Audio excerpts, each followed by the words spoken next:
حدیث میں آتا ہے قرب قیامت میں دجال ظاہر ہوگا، اسے اللہ نے طاقتیں دی ہوں گی، بہت ساری قوتیں دی ہوں گی، زندہ کو مار دے گا اور مردے کو زندہ کر دے گا، اور وہ یہودیوں کی مدد کے لیے آئے گا۔ کس کی مدد کے لیے؟ اسرائیل کی۔ عجیب بات ہے کہ آج یہودی بھی دجال کا ہم سے زیادہ انتظار کر رہے ہیں، وہ اسے یہودیوں کے لیے نجات دہندہ سمجھتے ہیں کیونکہ ان کی کتابوں میں پیش گوئیاں ہیں۔ اس سے محمد صلی اللہ علیہ وسلم کی صداقت کا بھی پتہ چلتا ہے کہ آپ صلی اللہ علیہ وسلم کی پیش گوئیاں ایسی پیش گوئیاں بھی ہیں جن کو غیر مسلم بھی تسلیم کرتے ہیں۔ اللہ نے پیغمبروں کو، پچھلے پیغمبروں کو اس کا وقت نہیں بتایا تھا کہ وہ کب ظاہر ہوگا، اس لیے حدیث میں آتا ہر پیغمبر نے اپنی امت کو اس سے ڈرایا ہے، اس کے فتنے سے بچنے کا حکم دیا ہے۔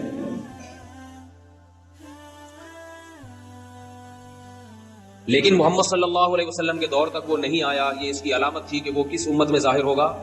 محمد صلی اللہ علیہ وسلم کی امت میں۔ اس کا فتنہ ہوگا کیا؟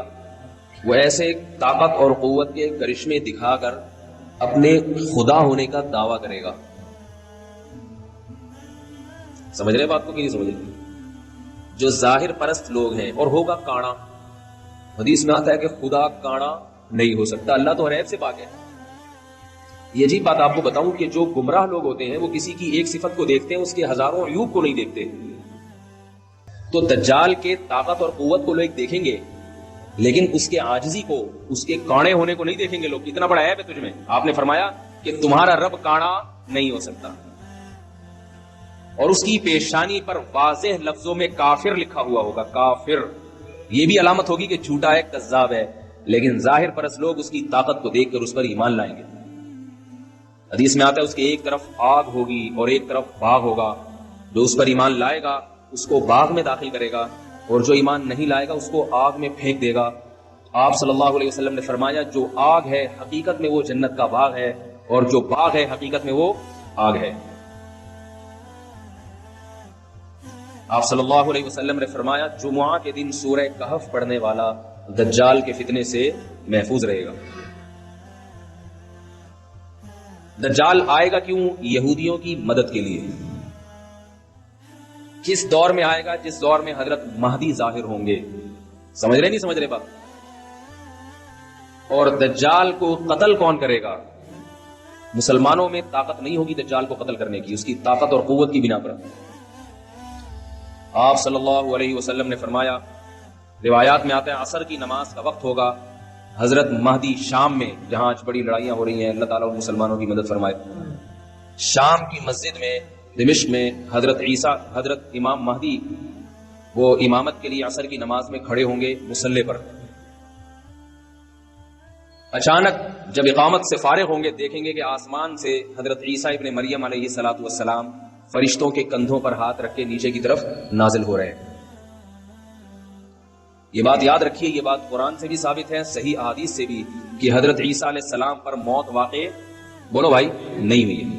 اور رسول اللہ صلی اللہ علیہ وسلم نے فرمایا جب حضرت عیسیٰ علیہ السلام نازل ہوں گے قرب قیامت میں تو حضرت مہدی ان کے اکرام میں مصلی ان کے لیے خالی کر دیں گے۔ حضرت مہدی حضرت عیسیٰ کے لیے مصلی خالی کر دیں گے کہ آپ نماز پڑھائیں۔ اس سے پتہ چلتا ہے کہ اگر کوئی بزرگ آئے تو امام کو چاہیے کہ اس کے اکرام میں، اگر وہ بزرگ امام سے اوپر والے مرتبے کا ہے، اس کے اکرام میں اس کو نماز کی پیشکش کرے کہ آپ نماز پڑھائیں۔ حضرت عیسیٰ علیہ السلام اس پیشکش کو مسترد کر دیں گے اور کہیں گے کہ اس کام کے لیے اللہ نے تمہیں ہی منتخب کیا ہے۔ کیوں؟ اس لیے کہ حضرت عیسیٰ اگر امامت کر لیتے تو یہ اس کی علامت ہوتی کہ محمد صلی اللہ علیہ وسلم کی بجائے اب حضرت عیسیٰ علیہ السلام اس امت کے نائب ہیں۔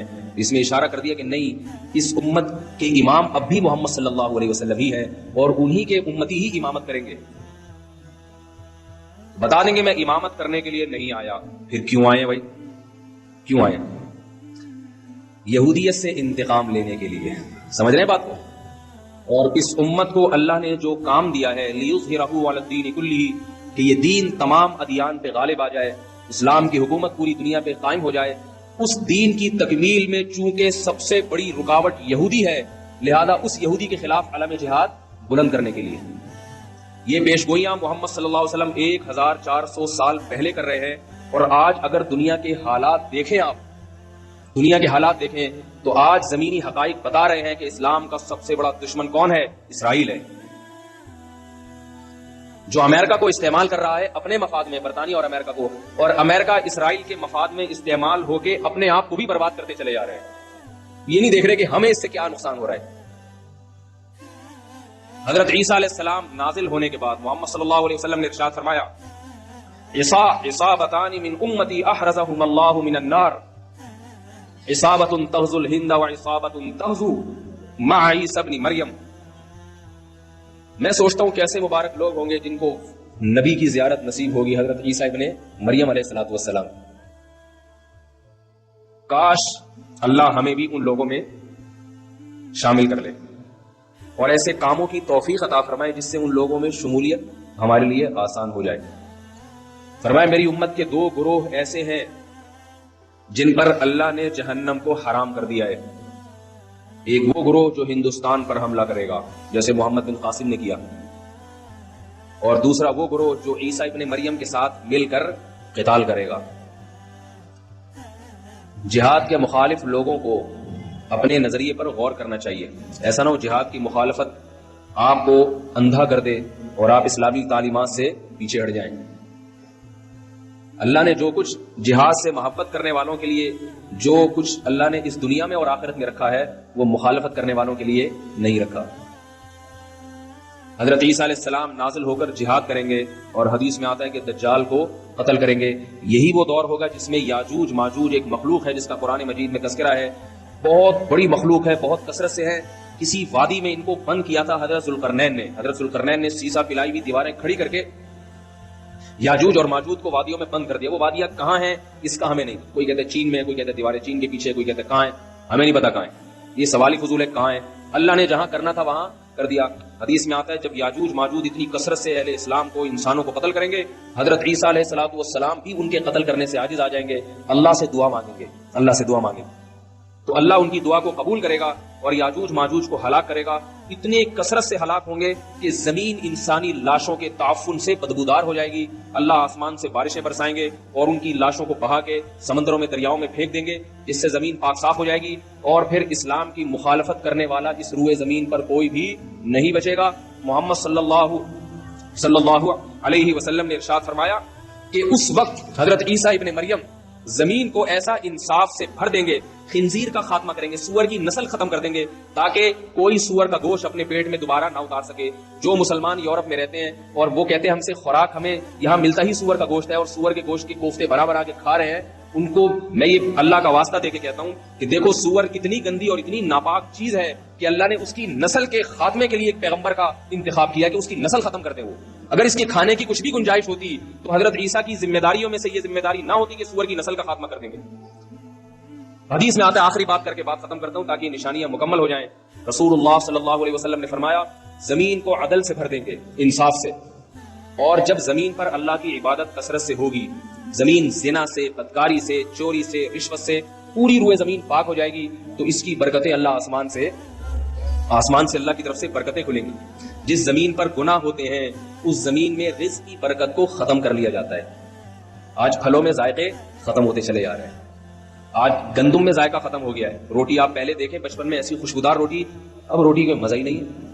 آمدنوں میں برکت ختم، لاکھ 1.5 لاکھ روپے کما رہے ہیں، مہینے کے آخر میں پھر بھی روتے پھر رہے ہوتے پیسے نہیں ہے، پیسے نہیں. تو محمد صلی اللہ علیہ وسلم نے فرمایا جب زمین میں تقویٰ ہوگا اور اللہ کی عبادت ہوگی تو اللہ اپنی برکتیں کھول دیں گے.